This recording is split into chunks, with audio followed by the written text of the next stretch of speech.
സൗഖ്യവും ശാന്തിയും സമാധാനവും പകർന്നിടും യേശുവിൻ നാമത്താൽ. Bible today, Bible today, Bible today, Bible today, Bible today, Bible today. ശാപത്തെ നീക്കിടും യേശുവിൻ രക്തത്താൽ. പാപത്തെ മായ്ക്കും പാവന സ്നേഹം നൽകിടും. ശിക്ഷയെ മാറ്റിടും നിത്യരക്ഷയെ നൽകിടും. മരണത്തെ നീക്കിടും നിത്യജീവനെ നൽകിടും. നിരാശയെ നീക്കിടും കാൽവരിയാകത്താ. യേശുവിൻ നാമത്താൽ. Pastor Noble P Thomas. ഇത് ബൈബിൾ ടുഡേ. ഈ പ്രോഗ്രാമിൽ കഴിഞ്ഞ എപ്പിസോഡുകൾ ഞങ്ങളെ ശ്രദ്ധിച്ച എല്ലാ ശ്രോതാക്കൾക്കുമുള്ള ക്രിസ്തീയ വന്ദനം ദൈവസന്നിധിയിൽ അറിയിക്കുന്നു. ഇന്ന് പകലിൽ ഈ എപ്പിസോഡിലൂടെ നിങ്ങളോട് സംസാരിപ്പാൻ ദൈവം എൻ്റെ ഹൃദയത്തിൻ്റെ അകത്തളത്തിൽ നൽകിയ ദൈവവചന ഭാഗം ഞാനിപ്പോൾ വായിക്കുന്നു. മത്തായിയുടെ സുവിശേഷം 16-ാം അധ്യായം 13 മുതലുള്ള വാക്യങ്ങൾ. യേശു ഫിലിപ്പിൻ്റെ കൈസരുടെ പ്രദേശത്തെത്തിയ ശേഷം തൻ്റെ ശിഷ്യന്മാരോട് ജനങ്ങൾ മനുഷ്യപുത്രനെ ആർ എന്ന് പറയുന്നു എന്ന് ചോദിച്ചു. ചിലർ യോഹന്നാൻ സ്നാപകനെന്നും മറ്റു ചിലർ ഏലിയാവെന്നും വേറെ ചിലർ യെരമ്യാവോ പ്രവാചകന്മാരിൽ ഒരുത്തനോ എന്നും പറയുന്നു എന്ന് അവർ പറഞ്ഞു. നിങ്ങളോ എന്നെ ആർ എന്ന് പറയുന്നു എന്ന് അവർ ചോദിച്ചതിന് ശീമോൻ പത്രോസ്, നീ ജീവനുള്ള ദൈവത്തിൻ്റെ പുത്രനായ ക്രിസ്തു എന്ന് ഉത്തരം പറഞ്ഞു. യേശു അവനോട്, ബർയോന ശിമോനെ, നീ ഭാഗ്യവാൻ, ജഡരക്തങ്ങളല്ല സ്വർഗസ്ഥനായ എൻ്റെ പിതാവത്രേ നിനക്ക് ഇത് വെളിപ്പെടുത്തിയത്. നീ പത്രോസാകുന്നു. ഈ പാറമേൽ ഞാൻ എൻ്റെ സഭയെ പണിയും, പാതാള ഗോപുരങ്ങൾ അതിനെ ജയിക്കയില്ല എന്ന് ഞാൻ നിന്നോട് പറയുന്നു. സ്വർഗരാജ്യത്തിൻ്റെ താക്കോൽ ഞാൻ നിനക്ക് തരുന്നു. നീ ഭൂമിയിൽ കെട്ടുന്നതൊക്കെയും സ്വർഗത്തിൽ കെട്ടപ്പെട്ടിരിക്കും, ഭൂമിയിൽ അഴിക്കുന്നതൊക്കെയും സ്വർഗത്തിൽ അഴിഞ്ഞിരിക്കും എന്ന് ഉത്തരം പറഞ്ഞു. യേശു കർത്താവിന് മുമ്പിൽ കർത്താവ് നൽകിയ ഒരു ചോദ്യത്തോടുള്ള ബന്ധത്തിൽ പത്രോസ് അവന് ലഭിച്ച ദൈവിക വെളിപ്പാടിൽ നിന്ന് അവന് ലഭിച്ച ഒരു വെളിപ്പാട് കർത്താവിനോട് പങ്കുവെക്കുകയുണ്ടായി. ആ വെളിപ്പാട് നിമിത്തം കർത്താവ് അവന് അധികാരത്തിൻ്റെ താക്കോൽ കൈമാറുകയാണ്. ദൈവമക്കളെ, ഈ വചനധ്യാനത്തിൽ ഇന്ന് പകൽ സ്ക്രീനിന് മുമ്പിൽ നിങ്ങളായിരിക്കുമ്പോൾ ചിന്തകളിലൂടെ വ്യത്യസ്തമായ വചന വെളിപ്പാടുകളുടെ കലവറകൾ ദൈവം നിങ്ങളിലേക്ക് പകരുവാനും നിരോധിക്കേണ്ടവയെ നിരോധിക്കാനും അനുവദിക്കേണ്ടവയെ അനുവദിക്കാനും മറ്റാർക്കും ഉപയോഗിക്കാൻ കഴിയാത്ത മേഖലകളിൽ നിനക്കും നിനക്കുള്ളവർക്കും നിനക്കുള്ളതിനുമെതിരെ നിൽക്കുന്ന സകല പ്രതിബന്ധങ്ങളെയും തച്ചുടയ്ക്കുവാനും ഒരധികാരം വെളിപ്പാടിലൂടെ, വചന വെളിപ്പാടിലൂടെ നിങ്ങളുടെ അകത്തളത്തിൽ വ്യാപരിക്കേണ്ടതിനായി ഞാൻ പ്രാർത്ഥിക്കാൻ പോവുകയാണ്. സ്വർഗീയ പിതാവേ, ദൈവത്തോളം ശക്തിയുള്ള ദൈവവചനത്തിന് മുമ്പിലാണ് ഞങ്ങളായിരിക്കുന്നത്. ഇതൊരു നിസ്സാര കാര്യമല്ല കർത്താവേ. ഇന്ന് വരെയും ബോധ്യമാവാത്ത മേഖലയിൽ റോമാലേഖനം 8:31 ഞങ്ങൾ വായിക്കുന്നത് പോലെ സൃഷ്ടികൾ മുഴുവൻ, സകല സൃഷ്ടിയും ദൈവോത്തരന്മാരുടെ വെളിപ്പാടിന് വേണ്ടി ഈറ്റുനോവോടെ കാത്തിരിക്കുന്നത് പോലെ ഇന്ന് പകലിൽ സൃഷ്ടിയായിരിക്കുന്ന ചിലതിലൂടെ ഞങ്ങളുടെ മുമ്പിലുള്ള പർവ്വതങ്ങൾ, ചെങ്കടൽ, ജോർദാൻ, കാറ്റ്, കോള്, രോഗങ്ങൾ, സൃഷ്ടികളായവ നിമിത്തം പ്രതികൂലങ്ങളുടെ നടുവിലായിരിക്കുന്നവരെ ഇന്ന് പകലിൽ അവയെ നിരോധിക്കുവാനും ചിലതിനെ അനുവദിക്കുവാനും വചനത്തിലൂടെ ലഭിക്കുന്ന വെളിപ്പാടിൻ്റെ കലവറയനുസരിച്ച് ഇന്ന് പകൽ അധികാരം വിനിയോഗിക്കുവാൻ ഈ ദൈവവചന ചിന്തകൾ കാരണമായി തീരട്ടെ എന്ന് ഞാൻ പ്രാർത്ഥിക്കുന്നു. അങ്ങനെ സംഭവിക്കട്ടെ.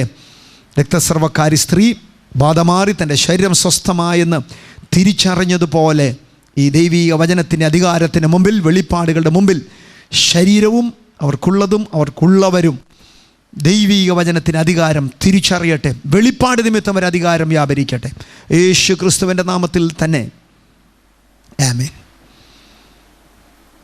പത്രോസിന് ലഭിച്ച ഒരു വെളിപ്പാട് നിമിത്തം കർത്താവിൻ്റെ പ്രതികരണം എങ്ങനെയായിരുന്നു? ബർയോന ശിമോനെ, നീ ഭാഗ്യവാൻ, ജഡരക്തങ്ങളല്ല നിനക്കിത് വെളിപ്പെടുത്തിയത്, സ്വർഗസ്ഥനായ എൻ്റെ പിതാവത്ര നിനക്കിത് വെളിപ്പെടുത്തിയത്. വേദപുസ്തകത്തിലെ പല ചിന്തകളും കർത്താവുമായിട്ട് നിങ്ങൾക്ക് നേരിട്ടുള്ള അനുഭവങ്ങളുണ്ടെങ്കിൽ പോലും അറിവായിട്ടും വെളിപ്പാടായിട്ടും നിങ്ങളുടെ അകത്തളത്തിൽ ഇത് ഉൾക്കൊള്ളുവാൻ കഴിയും. യേശുവിൻ്റെ കൂടെ ചലിച്ച പത്രോസും ശിഷ്യന്മാരും അവർ വചനം പറയുന്നു, ഫിലിപ്പിൻ്റെ കൈസരുടെ പ്രദേശത്തെത്തിയപ്പോൾ കർത്താവിൽ നിന്നൊരു ചോദ്യം അഭിമുഖീകരിക്കുകയാണ്. ചോദ്യം ഇതാണ്: ജനങ്ങൾക്ക് ഞാൻ ആരാണ്? നിങ്ങൾക്ക് ഞാൻ ആരാണ്? സത്യത്തിൽ യേശു നിങ്ങൾക്ക് ആരാണ്? കേവലം അപ്പവും വീഞ്ഞും നൽകുന്നവനാണോ? സൗഖ്യം മാത്രം നൽകുന്നവനാണ്? അത്ഭുതങ്ങൾക്ക് വേണ്ടി മാത്രമാണ് നിങ്ങൾ കർത്താവിനെ റീച്ച് ചെയ്തത്? നിങ്ങൾ യേശുവുമായിട്ടുള്ള ഒരു കൂട്ടിമുട്ടലിലേക്ക് വരുവാൻ കാരണം സൗഖ്യവും ഒരു അത്ഭുതവും വിടുതലും മാത്രമാണ്. ഇന്നും അത് തന്നെയാണോ നമ്മുടെ ലക്ഷ്യം? കർത്താവിൻ്റെ കൂടെ അപ്പം തിന്നും വീഞ്ഞു കുടിച്ചും അത്ഭുതങ്ങൾ കണ്ടും ചലിക്കുന്ന ഈ അപ്പോസ്തലന്മാരോട് ചോദിക്കുകയാണ്, ബഹുഭൂരിപക്ഷവും ജനവും എന്നെ പിന്തുടരുന്നത്, ബഹുഭൂരിപക്ഷവും ജനവും എന്നെ തിക്കിത്തിരക്കുന്നത്, അവർക്കൊരു നന്മ പ്രാപിപ്പാൻ, ഒരു അത്ഭുതം പ്രാപിപ്പാൻ, ഒരു അത്ഭുതം കാണുവാൻ, അപ്പം തിന്നാൻ, വീഞ്ഞു കുടിക്കുവാൻ, ചിലതൊക്കെ അനുഭവിപ്പാൻ, അവരുടെ നന്മയ്ക്ക് വേണ്ടി ചിലതൊക്കെ പ്രാപിപ്പാൻ വേണ്ടി അവരെൻ്റെ പിന്നാലെ വരുന്നത് ഏലിയാവാണെന്നോ യോഹന്നാൻ സ്നാപകനാണെന്നോ പ്രവാചകന്മാർ ഒരുത്തനാണെന്നൊക്കെ, അതുകൊണ്ട് അവർ എന്നെക്കുറിച്ച് അങ്ങനെ കരുതുന്നത്. കഴിഞ്ഞ 3-3.5 വർഷം എൻ്റെ കൂടെ നിങ്ങൾ ചലിക്കുന്നില്ലേ? ആരാധനയ്ക്ക് വരുന്നില്ലേ? രക്ഷിക്കപ്പെട്ടിട്ട് 25 വർഷമായില്ലേ? സ്നാനമേറ്റിട്ട് 16 വർഷമായി, 50 വർഷമായി സഭയിൽ വരാൻ തുടങ്ങിയിട്ട്. നിങ്ങൾക്ക് യേശു ആരാണ്? കർത്താവ് നിങ്ങൾക്ക് കേവലം ഒരു പ്രവാചകൻ മാത്രമാണോ? കേവലം അത്ഭുതം ചെയ്യുന്ന ഒരു ദൈവം മാത്രമാണോ? സൗഖ്യമേകുന്നവൻ മാത്രമാണ്? അനുഗ്രഹിക്കുന്നവൻ മാത്രമാണോ? കർത്താവ് ചോദിക്കുന്നത് ശിഷ്യന്മാരോട്, ഞാൻ നിങ്ങൾക്ക് ആരാണ്? കർത്താവ് ആ ചോദ്യം ഇന്ന് പകൽ നിങ്ങളോടും ചോദിക്കുകയാണ്. യേശു നിനക്കാരാണ്? പത്രോസിൻ്റെ മറുപടിയിൽ ജനത്തിൻ്റെ പൾസ്, ജനത്തിൻ്റെ അഭിപ്രായത്തിൽ യേശു തൃപ്തനല്ല. കർത്താവ് അതുകൊണ്ട് ചോദിച്ചത്, ഞാൻ നിങ്ങൾക്കാരാണ്? 11 പേരും മൗനമായിരുന്നപ്പോൾ, പ്രതികരിക്കാതെ ഇരുന്നപ്പോൾ, പ്രതിവചിക്കാതെ ഇരുന്നപ്പോൾ ശീമോൻ പത്രോസ് ഇങ്ങനെ മറുപടി പറഞ്ഞു, ഗുരു, ഞാൻ എൻ്റെ മറുപടി നിന്നോട് പറയാം, നീ ജീവനുള്ള ദൈവത്തിൻ്റെ പുത്രനായ ക്രിസ്തുവാണ്. ഉടനെ കർത്താവ് പറയുകയാണ്, തിയോളജിയൻസോ, സംസ്കാരമോ ഭാഷയുടെ ആഴത്തിലുള്ള നൈപുണ്യമോ നിൻ്റെ വീട്ടിൽ നിന്ന് കിട്ടിയതോ പിതാക്കന്മാരിൽ നിന്ന് കൈമാറ്റപ്പെട്ടതോ അല്ല ഇത് നിനക്കൊരു വെളിപ്പാടാണ്. ഈ വെളിപ്പാട് നിൻ്റെ മേൽ പകർന്നത് സ്വർഗസ്ഥനായ എൻ്റെ പിതാവത്ര നിനക്ക് ഈ വെളിപ്പാട് വെളിപ്പെടുത്തിയത്. അതുകൊണ്ട് യേശു അവനോട് പറഞ്ഞു, ഈ വെളിപ്പാട് നിമിത്തം ഇന്നുവരെ തുറക്കാത്ത ചിലതിനെ തുറക്കുവാൻ, ഇന്നുവരെയും പൂട്ടാത്ത ചിലതിനെ പൂട്ടുവാൻ, ഇന്നുവരെയും നിരോധിക്കാത്ത ചിലതിനെ നിരോധിക്കുവാൻ, ഇന്നുവരെ അനുവദിക്കാത്ത ചിലതിനെ അനുവദിക്കുവാൻ, സ്വർഗരാജ്യത്തിൻ്റെ താക്കോൽ ഞാൻ നിൻ്റെ മേൽ കൈമാറ്റം ചെയ്യാൻ ആഗ്രഹിക്കുകയാണ്. ഈ മെസ്സേജിൽ, ഈ വചനത്തിന് മുമ്പിൽ ഒരു പകർച്ചയുണ്ട് സഹോദരങ്ങളെ, ഒരു അധികാര കൈമാറ്റമുണ്ട് പ്രിയപ്പെട്ട പിതാവേ, ഒരു അധികാര കൈമാറ്റമുണ്ട് പ്രിയപ്പെട്ട മാതാവേ. ദീർഘനാളുകളായി നിനക്കുള്ളതിനെതിരെ, നിനക്കുള്ളവർക്കെതിരെ ചൂഴ്ന്നു നിൽക്കുന്ന ചില പോരുകളുടെ മേൽ, എതിർത്ത് നിൽക്കുന്ന ചില ചെങ്കടലുകളുടെ മേൽ, വാദിച്ചു നിൽക്കുന്ന ചില വാദഗതികളുടെ മേൽ, ചില ശക്തികളുടെ മേൽ, നിന്റെ അനുഗ്രഹത്തെയും തടുക്കുന്ന ചില വ്യക്തിത്വങ്ങളുടെ മേൽ, ദുരാത്മാക്കളുടെ മേൽ, രോഗത്തിൻ്റെ പിമ്പിൽ വ്യാപരിക്കുന്ന ആഭിചാര, ദുർമന്ത്രവാദ, ശകുനവാദ ശക്തികളുടെ മേൽ വചനത്തിൽ നിന്നുള്ള വെളിപ്പാട് നിമിത്തം നിരോധിക്കുവാനും അനുവദിക്കുവാനും ഒരധികാരം യേശു നിൻ്റെ മേൽ പകരാൻ ആഗ്രഹിക്കുകയാണ്.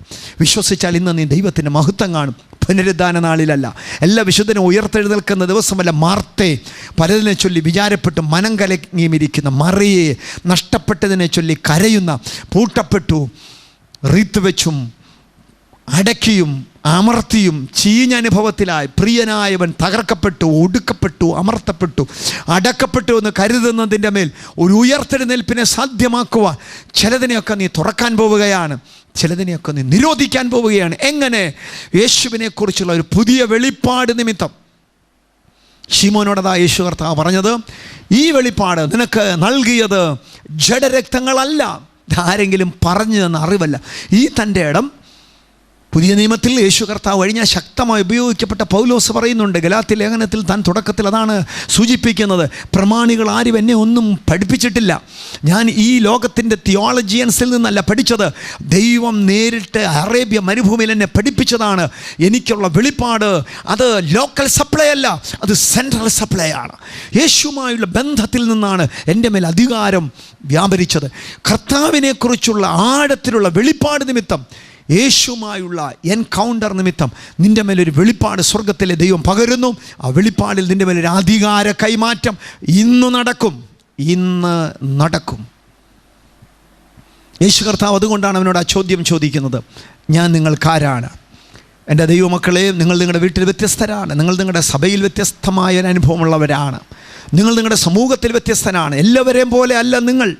നിങ്ങളുടെ പ്രാർത്ഥനയ്ക്കൊരു വ്യത്യാസമുണ്ട്, നിങ്ങളുടെ ആരാധനയ്ക്കൊരു വ്യത്യാസമുണ്ട്, നിങ്ങൾ ദൈവസന്നിധിയിൽ പകരുന്ന ആലോചനകൾക്ക്, നിങ്ങൾ ഹൃദയം പകരുന്ന മേഖലകൾക്ക് വ്യത്യാസമുണ്ട്. വ്യത്യസ്തമായ അനുഭവങ്ങളുള്ള, വ്യത്യസ്തമായ വെളിപ്പാടുകളുള്ള നിൻ്റെ മേൽ, നിൻ്റെ കുടുംബത്തിൻ്റെ മേൽ, നിനക്കുള്ളവരുടെ മേൽ വ്യത്യസ്തമായ അധികാരങ്ങളും സ്വർഗത്തിലെ ദൈവത്തിന് കൈമാറുവാൻ താല്പര്യമുണ്ട്. യേശു ശിമോനോട് പറഞ്ഞത് ഇതാണ്: ജഡരക്തങ്ങളല്ല നിനക്കിത് വെളിപ്പെടുത്തിയത്, സ്വർഗസ്ഥനായ എൻ്റെ പിതാവത്രേ നിനക്കിത് വെളിപ്പെടുത്തിയത്. ഇപ്പോൾ ആത്മീയ മണ്ഡലത്തിൽ, ആത്മീയ ഗോളത്തിൽ വിവിധ വാഗ്വാദങ്ങളും വാദഗതികളും നടക്കുകയാണ്. ദൈവം നൽകിയ വെളിപ്പാടുകളുണ്ട്, വേദവചനത്തിൽ പൊതുവായി ദൈവം നൽകിയ ഉപദേശങ്ങളുണ്ട്. Doctrines and revelations. ഡോക്ട്രിനും റെവലേഷൻസ് തമ്മിൽ വ്യത്യാസമുണ്ട്. വെളിപ്പാടുകളും ഉപദേശങ്ങളും തമ്മിൽ വ്യത്യാസമുണ്ട്. ഉപദേശം എല്ലായിടത്തും ലോകയാപകമായ ഒന്ന് തന്നെയാണ്, എന്നാൽ വെളിപ്പാടുകൾക്ക് വ്യത്യാസമുണ്ട്. ഇത് തമ്മിൽ കൂട്ടിക്കുഴയ്ക്കരുത്. ഞാൻ സാധാരണഗതിയിൽ ഏതെങ്കിലും ഒരു വസ്ത്രം ഉപയോഗിക്കുന്നു, അല്ലെങ്കിൽ ഞാൻ ക്ലീൻ ഷേവ് ചെയ്തിരിക്കുന്നു, അല്ലെങ്കിൽ ഞാൻ പ്രത്യേകമായിട്ടുള്ള ആഹാരമേ കഴിക്കത്തുള്ളൂ, അല്ലെങ്കിൽ ഞാൻ ചില ദിവസങ്ങൾ ഉപവസിക്കുന്നു, മരുന്ന് ഉപയോഗിക്കുന്നില്ല. ഇത്തരത്തിലുള്ള ചില കാര്യങ്ങൾ എനിക്ക് ദൈവം തന്ന വ്യക്തിപരമായ വെളിപ്പാടിനെ ആസ്പദമാക്കിയിട്ടുള്ളതാണ്. അത് വിവിധ ഭാഷക്കാർ നടുവിൽ വ്യതിയാനങ്ങളുണ്ട്, സംസ്കാരങ്ങളിൽ വ്യതിയാനങ്ങളുണ്ട്. അത് വെളിപ്പാടാണ്. ആ വെളിപ്പാട് മറ്റുള്ളവരുടെ മേൽ അടിച്ചേൽപ്പിക്കാനുള്ളതല്ല. എനിക്ക് ദൈവം നൽകിയ വെളിപ്പാട് മറ്റുള്ളവൻ അനുസരിക്കാത്തത് കൊണ്ട് അവൻ അഭക്തനാണെന്നും നാം ഭക്തനാണെന്നും അവൻ അശുദ്ധനാണെന്നും ഞാൻ വിശുദ്ധനാണെന്നും ഒരിക്കലും നമുക്കൊരു വിധി പ്രഖ്യാപിക്കുവാൻ കഴിയുകയില്ല. അങ്ങനെയുള്ള പല ഗ്രൂപ്പുകളും പല സംഘങ്ങളും സംഘടനകളും ഈ ലോകത്തിലുണ്ട്. ദൈവം നിങ്ങൾക്ക് വ്യക്തിപരമായി തന്ന ചില വെളിപ്പാടുകൾ അത് നിനക്ക് വേണ്ടിയുള്ളതാണ്. അത് ലോകത്തെല്ലാം പോയി വിളിച്ചു ഘോഷിച്ച് അത് വിറ്റ് കാശാക്കാനുള്ളതല്ല. അതുകൊണ്ടാണ് 2 കൊരിന്ത്യർ ലേഖനം 12-ാം അധ്യായത്തിൽ പൗലോസ് ഇങ്ങനെ പറയുന്നുണ്ട്: ക്രിസ്തുവിലൊരു മനുഷ്യനെ എനിക്കറിയാം, 13-14 സംവത്സരം മുമ്പ് അവൻ 3-ാം സ്വർഗത്തോളം എടുക്കപ്പെട്ടു. അവൻ സ്വർഗീയ ഭാഷകൾ കേട്ടു, വാക്കുകൾ കേട്ടു, മനുഷ്യർക്കാർക്കും ഉച്ചരിച്ചു കൂടാത്തത് അവൻ ചെവിയിൽ കേട്ടു. അവൻ ജഡത്തോടു കൂടിയാണോ പോയത്, അല്ലാതെയാണോ പോയത് എന്നെനിക്കറിയില്ല. പൗലോസ് പറയുന്നത് 14 വർഷം മുമ്പ് നടന്ന ഒരു കാര്യമാണ്. ഇതിപ്പോൾ പറയാനുള്ള കാരണം എന്താണ്? 14 വർഷം മുമ്പ് പൗലോസിനുണ്ടായ ആഴമായൊരു വെളിപ്പാട് ഇപ്പോൾ കൊരിന്ത്യ സഭയോട് പറയുവാൻ കാരണം അവിടെ കൃപാവരങ്ങൾ നിമിത്തം അടി നടക്കുകയാണ്. പൗലോസ് പറഞ്ഞാലും അനുസരിക്കില്ല. ഞങ്ങൾക്ക് ഇവിടെ പ്രവചിക്കുന്നവരുണ്ട്, വ്യാഖ്യാനിക്കുന്നവരുണ്ട്, രോഗശാന്തി വരെ പ്രാപ്തരുണ്ട് എന്ന് പറഞ്ഞ് പൗലോസിനെ പോലും അനുസരിക്കാത്തൊരു മേഖലയിലേക്ക് കൊരിന്ത്യ സഭ പോയപ്പോൾ അവരോട് പൗലോസ് ഒരു മുന്നറിയിപ്പ് നൽകുകയാണ്: നിങ്ങളധികം അഹങ്കരിക്കരുത്. വെളിപ്പാടിൻ്റെ കാര്യമാണെങ്കിൽ അതിൻ്റെ ആധിക്യം നിമിത്തം അഹങ്കരിക്കാൻ പോലും സാധ്യതയുള്ളൊരു മണ്ഡലത്തിലേക്ക് പോയ ഒരു മനുഷ്യനാണ് ഞാൻ. 14 വർഷം മുമ്പ് അവൻ 3-ാം സ്വർഗം വരെ എടുക്കപ്പെട്ടു. മനുഷ്യർക്കാർക്ക് ഉച്ചരിച്ചുകൂടാത്ത വാക്കുകളും ശബ്ദങ്ങളും ഞാനിവിടെ കേട്ടു. ഒരു അടിയന്തര ഘട്ടത്തിലാണ് പൗലോസ് 14 വർഷം മുമ്പ് തനിക്ക് ദൈവം നൽകിയ വ്യക്തിപരമായ വെളിപ്പാട് ലോകത്തോട്, മാലോകരോട് വിളിച്ചു പറയുന്നത്. ദൈവം നമുക്ക് തന്ന തല വെളിപ്പാടുകൾ എല്ലാവർക്കും ഉള്ളതല്ല. അത് എനിക്കും ദൈവത്തിനും മാത്രം ഇടയിലുള്ള ബന്ധങ്ങളെ ഊഷ്മളമാക്കുവാൻ, തീവ്രമാക്കുവാൻ ദൈവം എനിക്ക് തന്ന വെളിപ്പാടുകളാണ്. ഭാര്യയും ഭർത്താവും മാത്രം ബെഡ്റൂമിലുള്ളപ്പോൾ അവർ മാത്രം മിങ്കിൾ ചെയ്യുന്ന അനുഭവങ്ങളുണ്ട്. അതെല്ലാവരോടും പറയാനുള്ളതല്ല. എന്നാൽ റിസൾട്ട് ലോകം അനുഭവിക്കും, കുടുംബം അനുഭവിക്കും, പ്രിയരനുഭവിക്കും. നമുക്ക് കർത്താവുമായി വ്യക്തിപരമായി ഇങ്ങനെ ജീവിതത്തിൽ ലഭിക്കുന്ന എൻകൗണ്ടേഴ്സുണ്ട്, കൂട്ടിമുട്ടലുകളുണ്ട്. അതെല്ലാവരോടും വിളിച്ചു പറയാനുള്ളതല്ല. പക്ഷെ അതിൻ്റെ ഫലം ലോകം അനുഭവിക്കും, ലോകം അത് കാണും. പത്രോസ് പറയുന്നത്, എനിക്ക് ഇതൊരു വെളിപ്പാടായിട്ടാണ് ലഭിച്ചത്, എനിക്കത് മനസ്സിലായില്ലെങ്കിലും യേശു അത് പറയുകയാണ്. ഇന്ന് ഈ ശബ്ദത്തിന് മുമ്പിൽ വേദപുസ്തകം അറിവ് പോലെ വായിക്കുന്ന പലരുമുണ്ട്. പിശാചിന് വേദപുസ്തകം മുഴുവൻ അറിയാം, അറിവായിട്ടറിയാം. എന്നാൽ വേദവചനത്തിലെ ചിന്തകൾ, വാക്കുകൾ വെളിപ്പാടായി നമ്മുടെ മുമ്പിൽ ദൈവം വെളിപ്പെടുത്തുമ്പോൾ അതിലൂടെ വ്യാപരിക്കുന്ന അധികാരം, ആത്മശക്തി നിൻ്റെ ക്യാൻസറിനെ സൗഖ്യമാക്കും, നിൻ്റെ ട്യൂമറിനെ ഇല്ലാതെയാക്കും, നിൻ്റെ വന്ധ്യതയായിരിക്കുന്ന ഗർഭപാത്രത്തിൻ്റെ മേൽ ദൈവത്തിൻ്റെ ഫലം പുറപ്പെടുവിപ്പിക്കത്തക്ക നിലയിൽ ഫലഭൂയിഷ്ടമാക്കി മാറ്റും, നിൻ്റെ കുടുംബത്തിനെ കെട്ടുപൊട്ടിക്കും. വെളിപ്പാടിലൂടെ ലഭിക്കുന്ന, ദൈവവചനത്തിലൂടെ ലഭിക്കുന്ന, വെളിപ്പാടിലൂടെ ലഭിക്കുന്ന അധികാരം നിന്റെ സകല മുമ്പിലെ തടസ്സങ്ങളെയും മാറ്റും.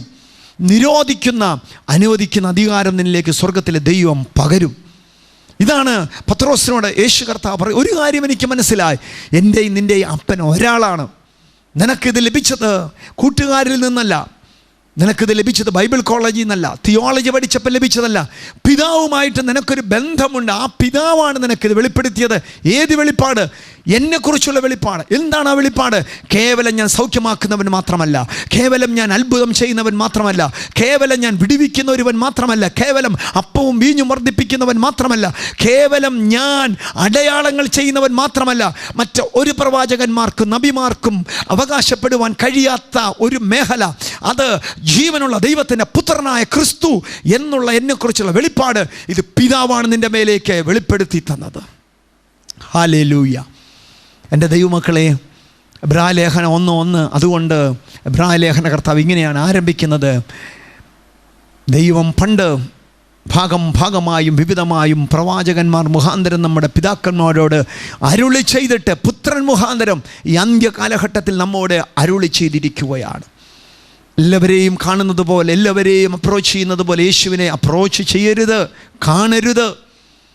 പഴയ നിയമത്തിൽ എബ്രായ ലേഖനത്തിൽ 1:1 എബ്രായ ലേഖന കർത്താവ് ഇങ്ങനെ പറയുവാനൊരു കാരണമുണ്ട്. പഴയ നിയമത്തിൽ വിശുദ്ധന്മാരായവരുണ്ട്, ഭക്തരായവരുണ്ട്, ദൈവത്തിൻ്റെ ദാസന്മാരുണ്ട്. അബ്രഹാം മുതൽ മലാഖി വരെ ഒരു വിശുദ്ധനും ഒരു ദാസനും കർത്താവിനെ, ഈ വലിയ ദൈവത്തെ അറിയേണ്ടതുപോലെ അറിഞ്ഞില്ല. അവർക്ക് ഭാഗമായും വിവിധമായും മാത്രമേ ദൈവം വെളിപ്പെട്ടുള്ളൂ. ചിലർക്ക് ദൈവം ഹീരയായി വെളിപ്പെട്ടപ്പോൾ വേറെ ചിലർക്ക് ദൈവം റാഫയായി വെളിപ്പെട്ടു, മറ്റു ചിലർക്ക് ദൈവം ശാലോമായി വെളിപ്പെട്ടു, വേറെ ചിലർക്ക് ദൈവം ശിഖ്നുമായി വെളിപ്പെട്ടു, ഏല്യോനായി വെളിപ്പെട്ടു, എലോഹിമായി വെളിപ്പെട്ടു. അങ്ങനെ വിവിധ മേഖലകളിലായി ദൈവം വെളിപ്പെട്ടത് ആർക്കും മുഴുവനായി ദൈവത്തെ കിട്ടിയില്ല.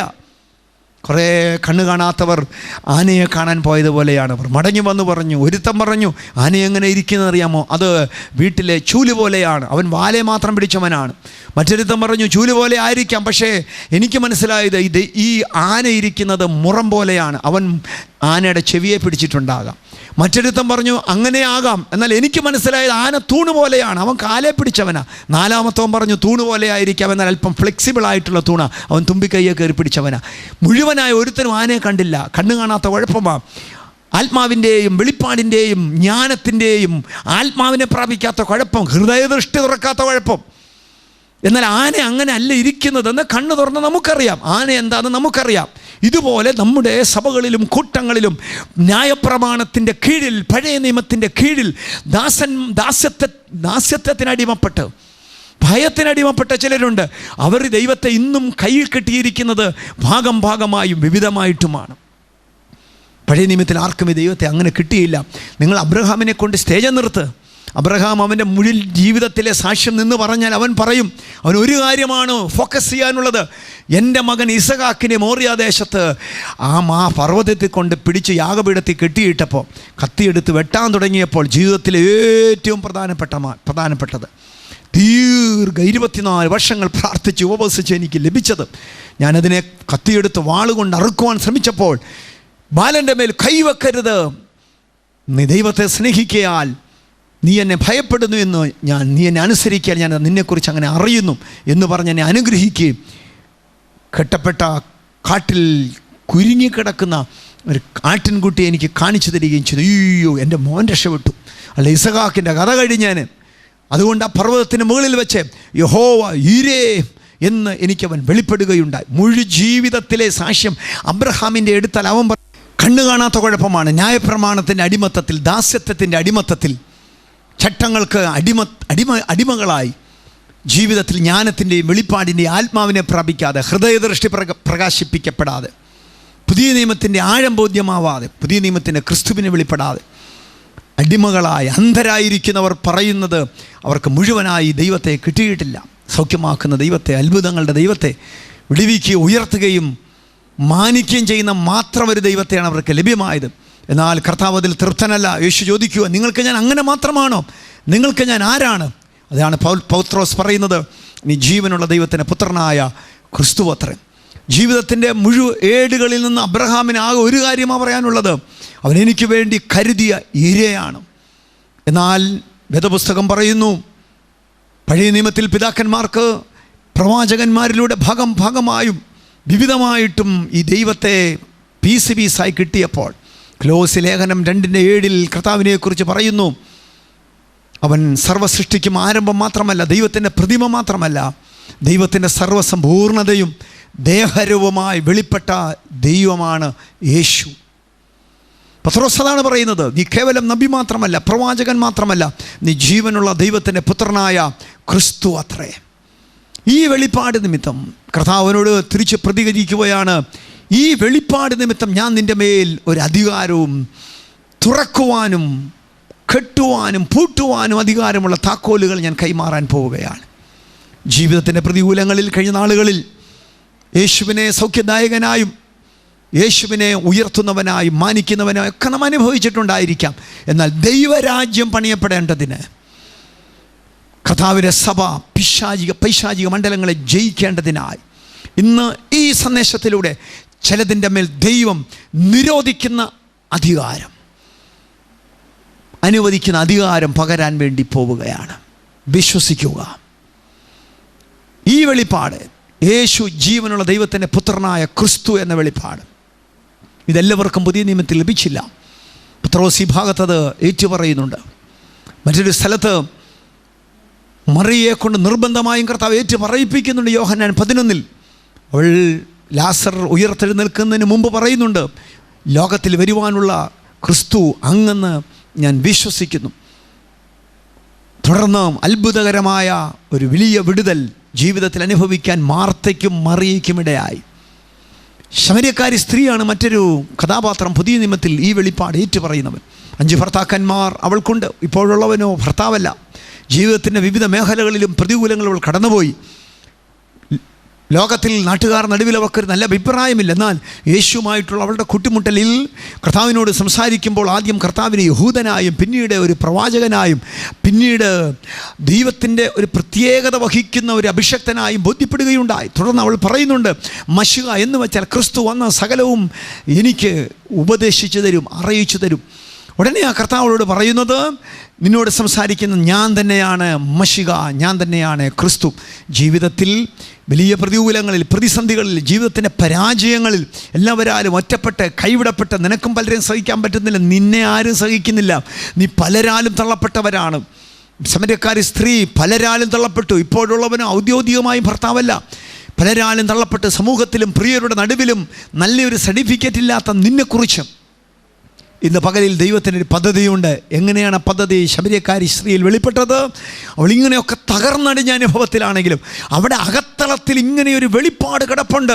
ക്രിസ്തു എന്ന് വെച്ചാൽ മശിഹ വന്ന് അറിയിക്കേണ്ടതിനെ അറിയിക്കും. അന്ന് ഞാൻ രക്ഷപ്പെടും, അന്ന് ഞാൻ വിടുവിക്കപ്പെടും, അന്ന് ഞാൻ ഉപയോഗിക്കപ്പെടും. നീയും വിടുവിക്കപ്പെടും, നീയും ഉപയോഗിക്കപ്പെടും, നീയും ദൈവത്താൽ മാനിക്കപ്പെടും. സമയം വരുന്നു, ഇന്ന് ആ ദിവസമാണ്. ശമര്യക്കാരി സ്ത്രീ ഉപയോഗിക്കപ്പെട്ടു. അവൾ കർത്താവിൽ നിന്ന് കേട്ടു, ഞാൻ തന്നെയാ നിന്നെ ഉപദേശിക്കുന്നതിനോട് സംസാരിക്കുന്ന ഞാൻ തന്നെയാണ് മശിഹ. എൻ്റെ ദൈവമക്കളെ, എന്താ സംഭവിച്ചതെന്നാണ് നിങ്ങൾ ചോദിക്കുന്നത്? അവൾ ഓടി ശമര്യ ഗ്രാമത്തിലേക്ക് ചെന്നു. അവളുടെ വാക്ക് നിമിത്തം ശമര്യ ഗ്രാമം മുഴുവൻ, വചനം അങ്ങനെ പറയുന്നു, യേശു കർത്താവിൻ്റെ മുമ്പിൽ വന്നു. അവർ കർത്താവുമായിട്ട് കൂട്ടിമുട്ടി കർത്താവിനോട് പ്രസംഗിച്ചു. അവർ യേശുവിനെ അറിഞ്ഞു. അവർ പറയുന്നൊരു വാക്കുണ്ട്, ഇനി നീ പറഞ്ഞിട്ടല്ല, നീ പരിചയപ്പെടുത്തിയ ഈ മശിഹ, ഈ ക്രിസ്തു ആരെന്ന് ഞങ്ങൾക്കും മനസ്സിലായി. നിൻ്റെ സീസണായി, നിൻ്റെ സമയമായി. ജീവിതത്തിൻ്റെ പരിവരുത്ത മേഖലകളിൽ പ്രവാചകന് വിടുവിക്കുവാൻ കഴിയാത്തത്, അഭിഷക്തന്മാർക്ക് ഒരുപക്ഷെ നിന്നിൽ നിന്ന് പ്രതീക്ഷിക്കുവാൻ കഴിയാത്തത്, വിശുദ്ധന്മാർക്ക് പ്രാർത്ഥിച്ചൊരു പക്ഷെ നിന്നെ രക്ഷിക്കാൻ കഴിയാത്ത മേഖലകളിൽ നിന്ന് യേശു ജീവനുള്ള ദൈവത്തിൻ്റെ പുത്രനായ ക്രിസ്തു എന്നുള്ള ഒറ്റ വെളിപ്പാടിൽ തുറക്കുവാനും പൂട്ടുവാനും അനുവദിക്കുവാനും നിരോധിക്കുവാനും അധികാരമുള്ള ഒന്ന് നിൻ്റെ മേൽ ദൈവം ഇന്ന് പകൽ പകരാൻ ആഗ്രഹിക്കുന്നു. നീ മുഖാന്തരം നിനക്കുള്ളവർ വിടുവിക്കപ്പെടും. എങ്ങനെ? ദൈവം നൽകിയ വചനത്തിൻ്റെ വെളിപ്പാട് നിമിത്തം. വിശ്വസിച്ചാട്ടെ. കർത്താവിനോട് പറഞ്ഞു, നീ ഭാഗ്യവാനാണ്. എല്ലാവരെയും പോലെ അല്ല നീ, പ്രതികരിക്കാത്തവരെ പോലെ അല്ല നീ, വാതുറക്കാത്തവരെ പോലെ അല്ല നീ. നിൻ്റെ അകത്തളത്തിലൊരു വെളിപ്പാടുണ്ട്. അത് നീ അകത്തളത്തിൽ അമർത്തി വെച്ച് മൂടിയിട്ട് നടക്കുന്നവനുമല്ല, വാതുറന്നത് വെളിപ്പെടുത്തിയവനും കൂടിയാണ്. എൻ്റെ ദൈവം ഇതിലെ വചനത്തിൻ്റെ വെളിപ്പാട് വിവിധ മേഖലകളിൽ ദൈവം പകരാൻ ആഗ്രഹിക്കുകയാണ്. ഈ സന്ദേശത്തിൻ്റെ അടുത്ത ഭാഗം, അടുത്ത എപ്പിസോഡിൽ തുടരാൻ എനിക്ക് താല്പര്യമുണ്ട്. ക്രിസ്തു എന്ന വെളിപ്പാട് നിമിത്തം ദൈവസഭ എന്ന വാക്ക് ആദ്യമായി യേശു കർത്താവിൻ്റെ വായിൽ നിന്ന് പുതിയ നിയമത്തിൽ പുറപ്പെട്ടു വരികയാണ്. കർത്താവ് പറയുകയാണ്, ഞാനൊരു വലിയ പണിക്ക് വേണ്ടി ആഗ്രഹിച്ച ഈ ലോകത്തിലേക്ക് വന്നത്. എൻ്റെ പ്രധാനപ്പെട്ട ദൗത്യം എനിക്ക് വേണ്ടി നിൽക്കുന്ന ഒരു കാന്ത പണിയപ്പെടണം, ഒരു കാന്ത ഉരുവാകണം, ഒരു രാജ്യം ഇവിടെ സ്ഥാപിക്കപ്പെടണം. അതിൻ്റെ ഒരു തുടക്കത്തിനായി വെളിപ്പാടുള്ള ചിലതിനെ എനിക്ക് വേണ്ടത്. അത് എന്നെ ഒരു നബിയായോ പ്രവാചകനായോ കാണുന്നവരുടെ കൂട്ടമല്ല, എന്നെ ജീവനുള്ള ദൈവത്തിൻ്റെ പുത്രനായ ക്രിസ്തുവെന്ന് കാണുന്നവരുടെ ഒരു കൂട്ടം ഇവിടെ ഉണ്ടാകണം. ആ കൂട്ടം എന്ന് വെളിപ്പെട്ട് വരുമോ അന്ന് ഞാൻ പിശാച് ജയിക്കാത്ത ഒരു പണി ആരംഭിക്കും. പാതാള ഗോപുരങ്ങൾ ജയിക്കാത്ത ഒന്ന് ആരംഭിക്കും. ദീർഘനാളുകളായി പരാജയത്തിൻ്റെ കയ്പ് നീർക്കുടിച്ച് 2 സ്റ്റെപ്പ് മുന്നോട്ട്, അടുത്ത 2 അടി പിമ്പോട്ട്. 10 ദിവസം ജയം, അടുത്ത 5 ദിവസം തോൽവി. 10 ദിവസം അനുഗ്രഹം, പിന്നെ ശാപം. കയറ്റിറക്കങ്ങളിൽ അപ്പ് ആൻഡ് ഡൗൺസ് അനുഭവിക്കുന്ന ജീവിതത്തിൻ്റെ മേഖലകളിൽ ഇന്ന് സ്വർഗത്തിലെ ദൈവം വെളിപ്പാട് നിമിത്തം നിനക്കൊരു അധികാരം കൈമാറാൻ പോവുകയാണ്. വിശ്വസിക്കുന്നവർക്ക് വേണ്ടി എനിക്ക് പ്രാർത്ഥിപ്പാൻ താല്പര്യമുണ്ട്. ഒരാത്മനിയോഗം എൻ്റെ മേലുണ്ട്. ഇന്ന് ഈ വാക്കുകളിലൂടെ സ്ക്രീനിന് മുമ്പിൽ അവിചാരിതമായി നീ വന്നതല്ല, ദൈവം ഇവിടെ കൊണ്ട് നിന്നെ നിർത്തിയതാണ്. അവിചാരിതമായല്ല നീ ആ ടെലിവിഷൻ ഓൺ ചെയ്തത്. ഇപ്പോൾ നീ സ്ക്രീനിന് മുമ്പിലായിരിക്കുന്നത്. നീ ആരംഭിച്ച് മുഴുമിപ്പിപ്പാൻ കഴിയാത്തതും നിൻ്റെ മേൽ ദൈവം പദ്ധതിയിട്ടതുമായ വലിയ ദൗത്യങ്ങൾ പൂർത്തീകരിക്കാൻ കഴിയാതെ പരാജയപ്പെട്ടു പോയി വിവിധ മേഖലകളിൽ നിന്ന് ഭാരപ്പെടുന്നവർ, ഭാര്യ എന്ന നിലയിൽ, ഭർത്താവ് എന്ന നിലയിൽ, മാതാവ് എന്ന നിലയിൽ, പിതാവ് എന്ന നിലയിൽ, വിദ്യാർത്ഥി എന്ന നിലയിൽ, ഒരു ബിസിനസ്സുകാരൻ എന്ന നിലയിൽ, ഒരു ജോലിക്കാരൻ എന്ന നിലയിൽ, ഒരു സംരംഭകൻ എന്ന നിലയിൽ, എല്ലാ മേഖലയിലും പരാജയത്തിൻ്റെ കയ്പ് നീർ കുടിച്ച നിൻ്റെ മേൽ ഒരു അധികാരം ദൈവം പകരുന്നതിന് മുമ്പ് ഒരു വെളിപ്പാട് കൈമാറാൻ പോവുകയാണ്. ഓ റബല ഷംതുൽ ബൗഡിയാം ഷനാദിയ. ഉച്ച മുതൽ ഉള്ളംകാൽ വരെ അധികാര നിമിത്തം നീ തിരിച്ചറിയാൻ പോകുന്ന രക്തസ്രവക്കാരി സ്ത്രീ തിരിച്ചറിഞ്ഞതുപോലെ നിൻ്റെ ശരീരം, നിൻ്റെ മുഴുക്കുടുംബവും. സ്വർഗീയ പിതാവേ, ഈ ജനം വിശ്വസിക്കുന്നു. അവർ അവിചാരിതമായി വന്നവരല്ല, അവർ പരാജയപ്പെടേണ്ടവരല്ല, അവർ ആത്മഹത്യയിലൂടെ നഷ്ടപ്പെടേണ്ടവരല്ല, ഈ കുടുംബം ശിഥിലമാകേണ്ട കുടുംബമല്ല, വേർപിരിയേണ്ടവരല്ല, നശിക്കേണ്ടവരല്ല, നാട് വിട്ടോടേണ്ടവരല്ല. കർത്താവേ, അവർ ശുശ്രൂഷ അവസാനിച്ചിട്ടില്ലല്ലോ. അവരെ ഏൽപ്പിച്ച പദ്ധതി ദൗത്യം പൂർത്തീകരിക്കേണ്ടതിനായി ഇന്ന് വരെ അവർ പോരാടിയ ചില മഹാപർവ്വതങ്ങളോട് ദൈവം നേരിട്ട് കൽപ്പിക്കുന്നല്ലോ.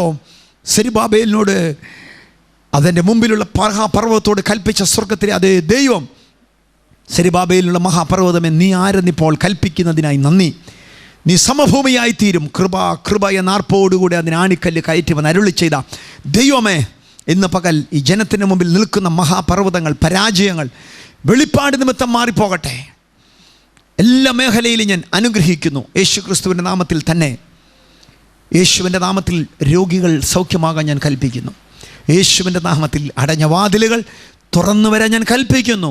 നിരാശകൾ മാറാൻ, മാനസികമായുള്ള മുറിവുകൾ ഉണങ്ങാൻ അധികാരത്തോടെ ഞാൻ കൽപ്പിക്കുന്നു. സംഭവിക്കട്ടെ.